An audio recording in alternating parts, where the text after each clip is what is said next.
Hello Empuraan എന്ന ചിത്രത്തിൻ്റെ 8ാം ദിവസത്തെ കേരള ബോക്സ് ഓഫീസ് കളക്ഷൻ റിപ്പോർട്ടാണ് ഇന്ന് നോക്കാൻ പോകുന്നത്.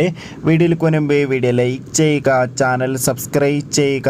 മാർച്ച് ഏപ്രിൽ മാസം അങ്ങോട്ട് ധാരാളം ചിത്രങ്ങൾ OTT റിലീസ് ചെയ്യുന്നുണ്ട്.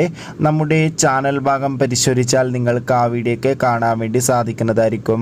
മോഹൻലാൽ, പ്രണവ് മോഹൻലാൽ, മഞ്ജു വാര്യർ, ടൊവിനോ തോമസ് എന്നൊക്കെ പ്രധാന കഥാപാത്രങ്ങളായി പൃഥ്വിരാജിൻ്റെ സംവിധാനത്തിൽ മാർച്ച് 27-ാം തീയതി റിലീസിനെത്തിയ ചിത്രമായിരുന്നു എമ്പുരാൻ. ചിത്രത്തിന് ഇപ്പോഴും നല്ല മികച്ച പോസിറ്റീവ് റെസ്പോൺസ് തന്നെയാണ് പുറത്തുവന്നുകൊണ്ടിരിക്കുന്നത്.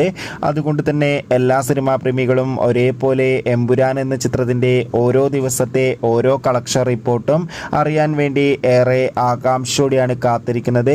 ഫൈനലി എമ്പുരാൻ എന്ന ചിത്രത്തിൻ്റെ ഇപ്പോൾ ഇതാ 8ാം ദിവസത്തെ കേരള ബോക്സ് ഓഫീസ് കളക്ഷൻ റിപ്പോർട്ടൊക്കെ പുറത്തുവന്നിരിക്കുകയാണ്.